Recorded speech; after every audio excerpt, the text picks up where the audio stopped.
Hello viewers, ఒక దృశ్యం ఈరోజు పత్రికల్లో ప్రధాన శీర్షికగా, ఎలక్ట్రానిక్ మీడియాలో ప్రధాన అంశంగా మనందరికీ కనిపిస్తూ ఉంది. ప్రపంచానికంతా కనిపిస్తూ ఉంది. ప్రపంచ ప్రజలందరూ చూస్తూ ఉన్నారు, ఆందోళన చెందుతూ ఉన్నారు. ఈ దృశ్యం కలవర పెడుతూ ఉంది, భయం గొలుపుతూ ఉంది, అనేక ప్రశ్నలకు తావిస్తూ ఉంది. ఏమిటి ఆ దృశ్యం? ప్రపంచంలో ఉన్న అనేక దేశాల్లో కొన్ని వందల దేశాలు, ఐక్యరాజ్య సమితిలో సభ్యత్వం పొందిన దేశాలు ఒక 200-250 దేశాల్లో, అనేక దేశాల్లో ఒకానొక దేశం వెనిజులా.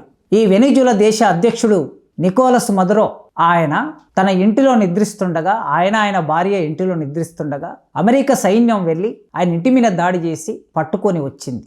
మీరందరూ గమనిస్తే చేతులకి బేడీలు వేసినట్లుగా ఒక బెల్టుతో 2 చేతుల్ని బంధించి, ఒక చేయితో వాటర్ బాటిల్ పట్టుకొని ఉన్నాడు ఆయన. కాళ్లకు బెల్టు, శరీరం నిండా బెల్టులతో బంధించి వేశారు. అమెరికా ఒక పడవలో ఎక్కించుకొని అది న్యూయార్క్ తీసుకొని వస్తూ ఉంది. ఒక దేశం వెనిజులా, ఒక దేశం భారతదేశం లాగా, చైనా లాగా, రష్యా లాగా వెనిజులా ఒక దేశం. ఒక దేశం మీద మరో దేశం దండెత్తడం, దాడి చేయటం, ఆక్రమించటం, ఆ దేశ అధ్యక్షుని అరెస్ట్ చేయటం, అరెస్ట్ చేసి బందీగా పట్టుకురావటం, ఇది ఏ ప్రజాస్వామిక సూత్రాల ప్రకారం కూడా సరైంది కాదు. అమెరికా ప్రజాస్వామ్యం పరిడవిల్లే ప్రపంచంగా చూస్తాం. ఆ దేశాన్ని స్వేచ్ఛాయుతంగా జీవించే ఆలోచనలు, పుస్తక రచనలు, పరిశోధనలు, చర్చలు, ఇలా స్టాచ్యూ ఆఫ్ లిబర్టీ ఉన్న దేశం ప్రపంచంలో మిగతా దేశాల మీద దాడి చేయటం అనే ఈ చరిత్ర కూడా తను వెనువెంటనే నడుస్తూ ఉన్నది.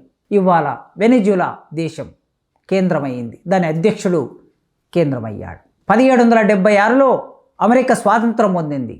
ఎవరి నుంచి? ఇంగ్లాండ్ నుంచి. ప్రపంచాన్ని పరిపాలించిన ఇంగ్లాండ్ నుంచి అమెరికా స్వాతంత్రం పొందితే 1798 నుంచి అమెరికా ఇతర దేశాల మీద దాడులు చేయటం మొదలుపెట్టింది. దాని చుట్టుపక్కల ఉన్న కరేబియన్ దీవుల్లో, ఆ సముద్రపు చుట్టుపక్కల ఉన్నటువంటి దేశాలన్నిటి మీద దాడులు చేస్తూ వస్తుంది. ఆ దాడుల పరంపర చూస్తే మెక్సికన్ దేశం మీద దాడి చేసింది, పనామా మీద దాడి చేసింది, హైతీ మీద దాడి చేసింది, డొమినికన్ రిపబ్లిక్ మీద దాడి చేసింది, అర్జెంటీనా మీద దాడి చేసింది, Chile, Brazil, Bolivia, Guatemala, Nicaragua, Caribbean దీవి, క్యూబా, వియత్నాం, ఆఫ్ఘనిస్తాన్, ఇరాక్, ఎన్ని దేశాల పేర్లు చెప్పాలి? ఇవాళ వెనిజులా. ప్రపంచానికి తానే రాజును అనుకుంటుంది అమెరికా. అమెరికా అధ్యక్షుడు తానే రాజును అనుకుంటున్నాడు. ఇవాళ డొనాల్డ్ ట్రంప్ ప్రపంచ అధినేతను అనుకుంటున్నాడు. ఈ ప్రపంచం తన కనుచూపులో ఉండాలనుకుంటున్నాడు, తన కనసైగతో పరిపాలించాలనుకుంటున్నాడు. అమెరికా ప్రజల పట్ల ఎవరికి వ్యతిరేకత ఉండవలసిన అవసరం లేదు. అక్కడి ప్రజల పట్ల గౌరవం ఉంటూనే ఆ అమెరికా అధ్యక్షుడు, ఆ ప్రజల చేత ఎన్నుకోబడిన అధ్యక్షుడు, ఇప్పుడు అక్కడి ప్రజలు కూడా ఆలోచించాలి. ఒకవైపు ప్రపంచం రక్తం సవిస్తూ ఉన్నది, ప్రపంచానికి ఊపిరి ఆడటం లేదు. రష్యాకి మరో దేశానికి మధ్య యుద్ధం జరుగుతూ ఉన్నది, రష్యాకు ఉక్రెయిన్కు మధ్య యుద్ధం జరుగుతూ ఉన్నది. అక్కడ అమాయకులైన పాలస్తీనా ప్రజలని ఆక్రమించి బాంబులు వేసి యుద్ధ ట్యాంకులతో నెత్తుటేర్లు పారిస్తూ ఉన్నారు. ఇప్పుడు ఇక్కడ వెనిజులా, అక్కడి ప్రజలు, వారి జీవితం, ఆ దేశ అధ్యక్షుడు.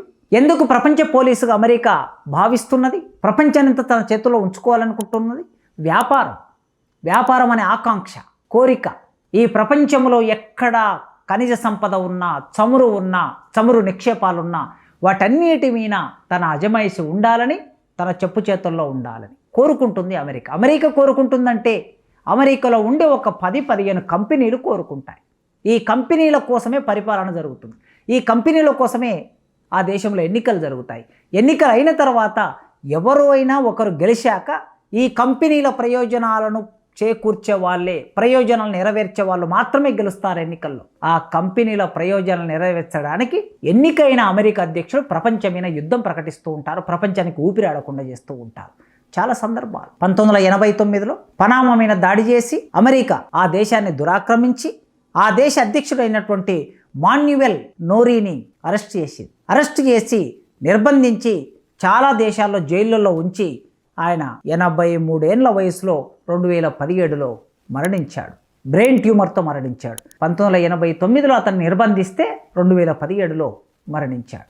అమెరికా ఆధీనంలో ఉండి మరణించాడు, జైల్లో ఉండి మరణించాడు. ఒక దేశ అధ్యక్షుడు, పనామా అనే ఒక దేశ అధ్యక్షుడు ఆయన. మనందరికీ తెలుసు, ప్రపంచమంతా విన్నది కన్నది. ఇరాక్ అధ్యక్షుడు సద్దాం హుస్సేన్. ఆ సద్దాం హుస్సేన్ను 2003 డిసెంబర్ 13న నిర్బంధించి 2006 డిసెంబర్ 30న ఉరితీశారు. సద్దాం హుస్సేన్ అమెరికాలో కోర్టు హాల్లో బోనులో కాలు మీద కాలేసుకొని కూర్చొని ఒక చిరునవ్వుతో అమెరికాను ధిక్కరించాడు. ఇలాంటి ఎందరినో తమకు వ్యతిరేకంగా ఉన్నారనుకున్న 1961లో క్యూబా మీద దాడి జరిపారు. ఫిడెల్ కాస్ట్రో ఆ దాడిని ఎదుర్కొన్నాడు, ఆంక్షలను ఎదుర్కొన్నాడు. క్యూబా మీద దాడి, వియత్నాం మీద దాడి, ఇలా ఒక్కొక్క సందర్భంలో ఒక్కొక్క దేశం మీద దాడి చేసి ఆ దేశాన్ని తమ స్వాధీనంలోకి తీసుకోవాలని ప్రయత్నం చేస్తున్నారు.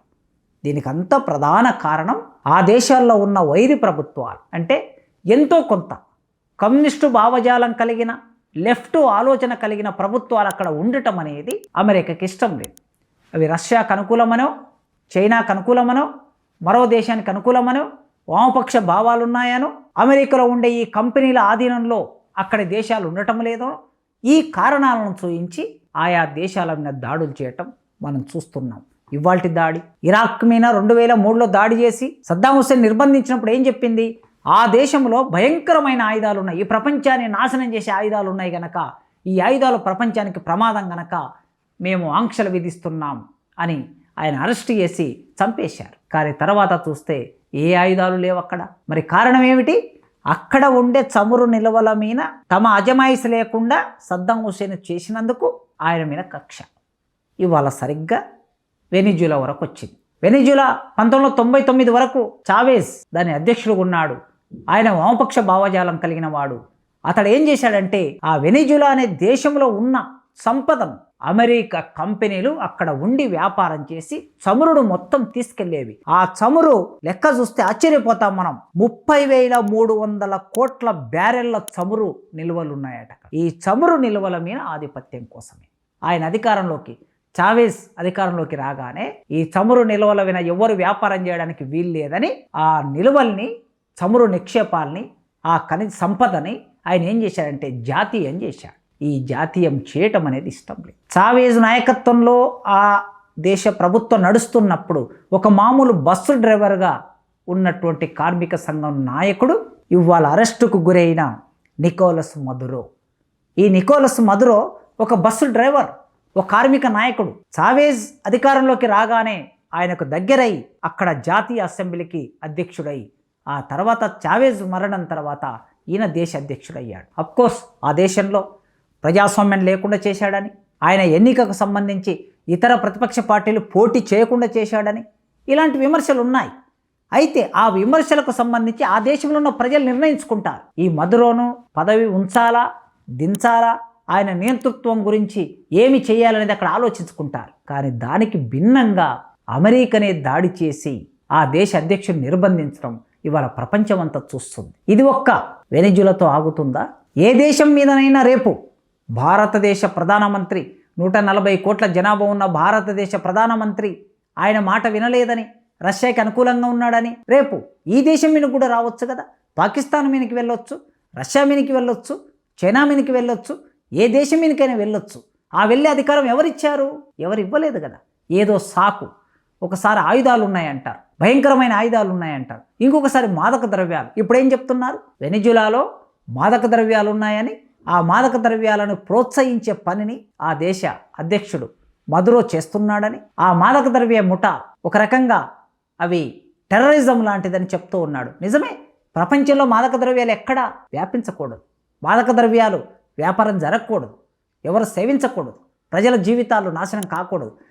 అంత నిబద్ధత అమెరికాకు ఉందా అనేది ఒక పెద్ద ప్రశ్న. మాదక ద్రవ్యాలు ఉన్నాయనే నెపం మీద ఆ దేశం మీద దాడి చేసి అధ్యక్షుడిని నిర్బంధించారు. కనుక ఇప్పుడు ఆలోచించవలసింది, సామ్రాజ్యవాదం ఎప్పుడైనా సరే, సామ్రాజ్యవాదం ఒక స్థాయి నుంచి మరో స్థాయికి వెళ్తూ ఉంది. ప్రపంచంలో 1990 వరకు రష్యా అనే ఒక సామ్యవాద దేశం ఉన్నప్పుడు ఈ ప్రపంచం 2 భాగాలుగా ఉండింది. ద్విధ్రువ ప్రపంచం అనేవారు. ఈ ద్విధ్రువ ప్రపంచంలో రష్యా సామ్యవాద దేశాలకి, ఇతర ప్రపంచానికి చేదోడు వాదోడు ఉన్నది. అమెరికా పెట్టుబడిదారి విధానానికి చేదోడుగా ఉన్నది. కనుక ఈ 2 దేశాల మధ్య భావజాల పోరాటం జరుగుతూ ఉండేది, ఆలోచన మధ్య పోరాటం జరుగుతూ ఉండేది. అదేవిధంగా పెట్టుబడిదారులు తమ భావజాలాన్ని పెంచి పోషించడానికి సామ్యవాద దేశాలని కూల్చే ఒక ప్రయత్నం జరిగింది. అలాంటి సందర్భంలో రష్యాలో సామ్యవాదం కూలిపోయి, ఎప్పుడైనా సామ్రాజ్యవాద దేశం, ఇంగ్లాండ్ ఒకప్పుడు సామ్రాజ్యవాద దేశంగా ప్రపంచాన్ని ఆక్రమించుకున్నది. దేనికోసం? నిల్వల కోసం, చమురు కోసం, బంగారం కోసం, ఇనుము కోసం. ఆయా దేశాల్లో ఉండే సంపదని తన స్వాధీనంలోకి తెచ్చుకోవడానికి ప్రపంచాన్ని అంతా ఆక్రమించుకున్నది ఒక 200 సంవత్సరాల కిందట, 300 సంవత్సరాల కిందట. ఇవాళ అమెరికా అదే పనిచేస్తుంది. ప్రజాస్వామ్యయుతంగా ఎన్నుకోబడిన రాజ్యాంగబద్ధంగా ఎన్నుకోబడిన దేశాల మీద దాడులు చేసి ఇప్పుడు అమెరికా అదే పనిచేస్తుంది. కనుక సామ్రాజ్యవాదం అనేది చాలా జాగ్రత్తగా ఒకసారి ప్రపంచీకరణ రూపంలో వస్తుంది, మరోసారి బెదిరింపుల రూపంలో వస్తుంది, ఇంకోసారి పెట్టుబడి రూపంలో వస్తుంది. అది ఇండియాలోకి రావచ్చు, అది చైనాలోకి రావచ్చు, అది పాకిస్తాన్లోకి రావచ్చు, అది రష్యాలోకి రావచ్చు, అది ఫ్రాన్స్లోకి రావచ్చు, జర్మనీ జపాన్లోకి రావచ్చు, ఇంగ్లాండ్లోకి రావచ్చు, ఆస్ట్రేలియాలోకి రావచ్చు. ప్రపంచంలో ఏ దేశంలోకైనా వివిధ రూపాల్లో ఇది ప్రవేశించి మెల్లగా దేశాలని స్వాధీనం చేసుకుంటుంది. ఇప్పుడు ఏకధ్రువ ప్రపంచం అంటే సామ్రాజ్యవాద దేశాలు, ముఖ్యంగా అమెరికా ఒక పెద్ద సామ్రాజ్యవాద దేశంగా నిర్మాణమై ఈ ప్రపంచాన్ని తన చేతుల్లోకి తీసుకోవడానికి ప్రయత్నం చేస్తుంది. ఎంతో కొంత ఈ అమెరికా ఆధిపత్యాన్ని నిలవరించగలిగిన, వ్యాపార కోణములోనైనా సరే నిలవరించగలిగిన శక్తివంతమైన దేశాలు రెండే. ఒకటి రష్యా, 2 చైనా. ఇప్పుడు రష్యా అక్కడ యుద్ధంలో మునిగి ఉంది గనక రష్యాకి అనుకూలంగా ఉంది అనే పేరు మీద, చమురు నిల్వల్ని రష్యాకి ఎక్కువగా ఎగుమతి చేస్తుంది అనే పేరు మీద ఇప్పుడు వెనిజులా మీద దాడి చేశారు. ఎప్పుడో 1800 కాలంలో ఆ దేశం కోసం, వెనిజులా అనే ఒక ప్రాంతం కోసం ఆలోచనలు ప్రారంభమై స్పెయిన్కు వ్యతిరేకంగా పోరాటం చేసి స్వాతంత్రాన్ని పొందినటువంటి దేశం అది. 1830లో స్వాతంత్రాన్ని పొంది 1947 వచ్చే నాటికి ఒక ప్రత్యేకమైన రాజ్యాంగాన్ని రూపొందించుకొని ప్రజాస్వామ్యబద్ధంగా ఎన్నికైన ప్రభుత్వాలు అక్కడ కొనసాగుతున్న సందర్భంలో అమెరికా చేసిన ఈ దాడిని ప్రపంచవ్యాప్తంగా మేధావులు వ్యతిరేకిస్తున్నారు, ఖండిస్తున్నారు. ఇది సరైంది కాదు అని. ఒక దేశ సార్వభౌమాధికారాన్ని కూల్చే అధికారం ప్రపంచంలో ఏ దేశానికి ఉండకూడదు. అలా ఉండటం తప్పు అని ఆలోచన పరులు ఎంతో కొంత ఆలోచన చేయవలసిన అవసరం ఉన్నది. అసమ్మతిని ప్రకటించవలసిన అవసరం ఉన్నది. ప్రజాస్వామ్యాన్ని ప్రేమించే అమెరికా ప్రజలారా, అమెరికాలో ఉన్న మీరు, ఈ ప్రపంచానికి స్వేచ్ఛని ప్రసాదించే స్టాచ్యూ ఆఫ్ లిబర్టీ ఉన్న దేశంలో నివసిస్తున్న మీరు, మరి వెనిజులా ప్రజల స్వేచ్ఛ గురించి ఒక్కసారి ఆలోచించండి. ప్రపంచ స్వేచ్ఛ గురించి ఆలోచించండి. కొన్ని చమురు కంపెనీల ప్రయోజనాలే అమెరికా ప్రయోజనాలు కాకూడదని మీరు గొంతెత్తి నినదించండి.